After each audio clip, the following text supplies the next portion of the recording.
All right, No Spot Motivation, episode 14. I looked back at my last episode and talking about paths. I'm not very clear what I mean by that. So this episode is going to be an elaboration of what I'm referring to when I'm talking about the path I'm on, you finding your path. The episode's going to be titled Finding a Foothold, the Aftermath of Uneven Paths. This is the thing about paths, right? It's not just a horizon that you can just see to the end of, there's a finish line. It's a cliff. It's full of jagged rocks, loose gravel, snakes, bramble bushes, who knows? And then some nice fresh pavement from time to time. Some of the lights that I was speaking of last episode, street lights. Nice new LEDs, some broken lights. But it's staying on that path that is the ultimate struggle. It's the primary struggle. Because you're gonna slip. I slip all the time. My biggest challenge in life is remaining positive while being realistic, while accepting. This is one of the greatest things that most people I know have to deal with too. Acceptance is, boy, can it be hard when your daily routine is interrupted, when the path doesn't even have a horizon to see.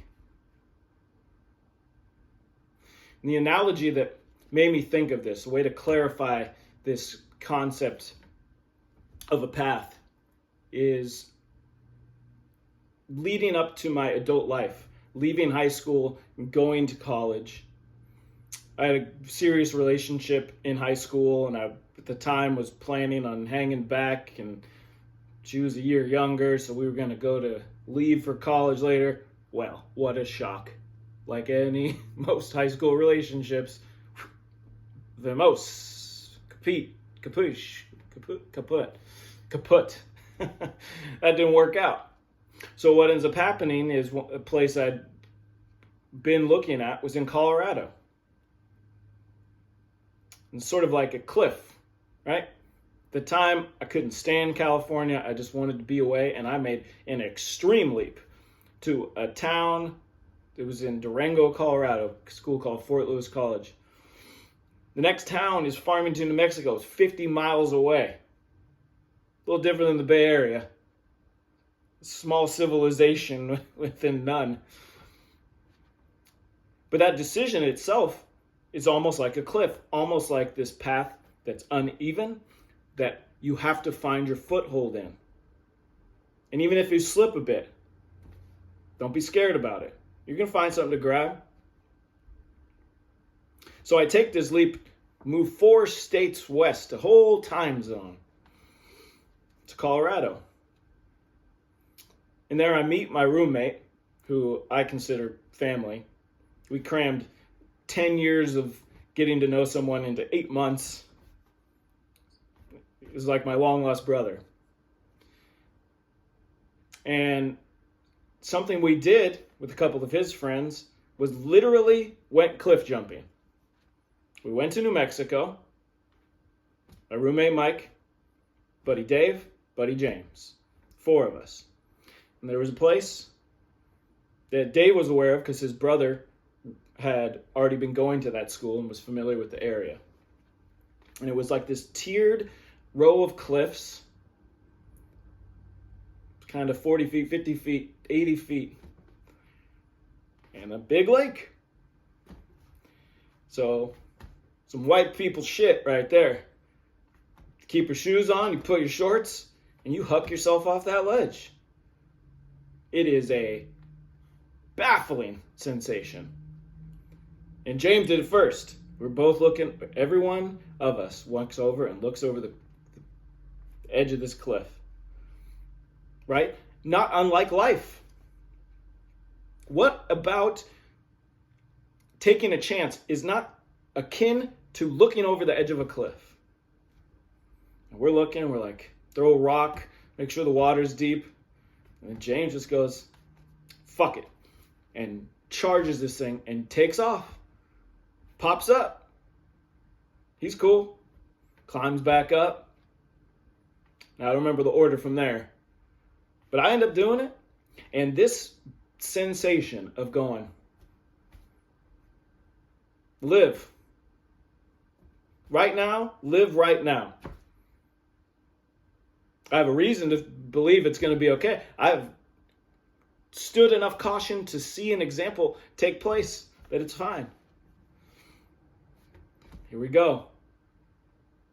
Obviously works out. Here I am. Now, the addition to this analogy is when you get out of that water, the way you get back up to take another leap from that cliff, everyone takes their own way. And there's a different way to grab. There's a different foothold to get a hold of on that way back up. And each repetition of that is creating its analogous struggle. That's life. You jump, you get back up. You jump, you get back up. How much of that time are you just looking over the edge of the cliff before you take the plunge and take the leap and get the reward of that sensation of popping up out of that water and going, woo, whoo, you want an adrenaline rush? Do that. But the thing is, you're gonna slip.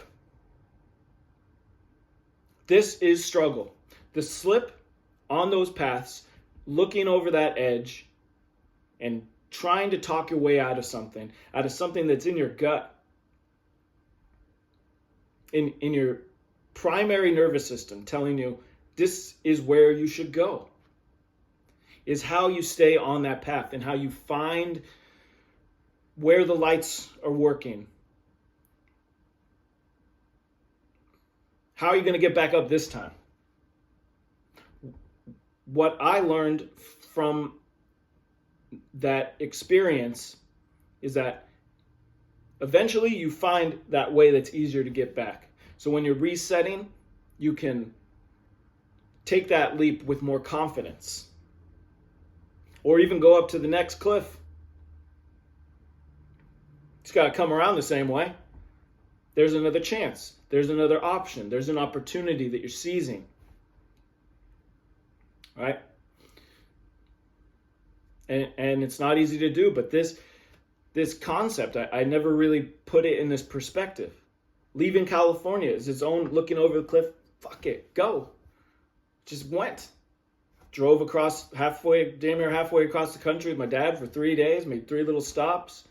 It's a great memory within that, just the two of us talking all about everything. And then here I am, boom, on my own. Welcome to life. All these first experiences of, oh, life's kind of expensive. Oh, I gotta do the laundry. I gotta clean. These little things that you kind of have. Some people have catered to them as a child. I did. Privileged upbringing. But once you make that leap, you don't have a choice but to make it work, but to figure it out. Now you're in the water. How are you going to get back? Figure it out. It's survival. So your confidence in yourself develops within these seemingly vast, challenging times. And the primary idea here is you're going to slip, but you can't let that discourage you. What that is, those slips that you recover from, is actual courage. It is the development and building of courage. Because at the end of the day, I could have all these negative things and all of these slips I have, and I have, as I mentioned last episode, I have the most amazing support system on earth. I have friends that will guide me back to it, but I'm the one that has to keep on the path. I'm the one that has to learn the lesson, understand what someone is telling me, or make that own conclusion myself. And that's how you stay on that path. You stay on it and you keep that momentum. And even when you find those potholes, those uneven areas, you will come to the smoother part. You will come to where the street lights are. And some of that path has a cliff you got to climb back up to stay on. I did want to follow up. I mentioned last episode when I was talking about these reasons that people have towards their death. The book I was referring to is called The Top 5 Regrets of the Dying by a woman named Bronnie Ware. B-R-O-N-N-I-E, not Bonnie. Bronnie Ware, W-A-R-E. I said I was going to mention that, so I'm mentioning it. Man of my word, part of the philosophy here, etc. But I wanted to finish this episode with a poem I wrote in 2007. This struggle to find a purpose is existential. It's part of the human existence. It's part of everyone's understanding of the world. And most of this still applies. So I want to close the episode reading this poem and reminding you that peek over the cliff before you jump, right? Don't blindly jump. That is irresponsible. But there's a component to where you have to stop justifying and you have to start acting. And that's what that is. Look before you leap, but then leap. Don't just keep looking. You're going to be in the same spot that you're at. And you'll figure these other things out. You'll figure a way back up. You'll figure out where you're going to jump next time. You'll figure out if you're willing to take that next risk or if this was enough risk. If this got you to the point that that's enough adrenaline and excitement for one day or a lifetime. So hopefully this resonates with you. And we'll close it here. Going to get the mic cord on the next episode. I thought I knew what I was doing. I don't. Figuring this out. Got the wrong cord. New cord's coming. Just going to keep on trucking, right? So this I wrote on July 17th, 2003. I would have been 20 years old. 20 years old. Called The Path. I find myself from time to time looking down the path behind. The past is the past and may soon be forgotten, but your past is still the path that made you something.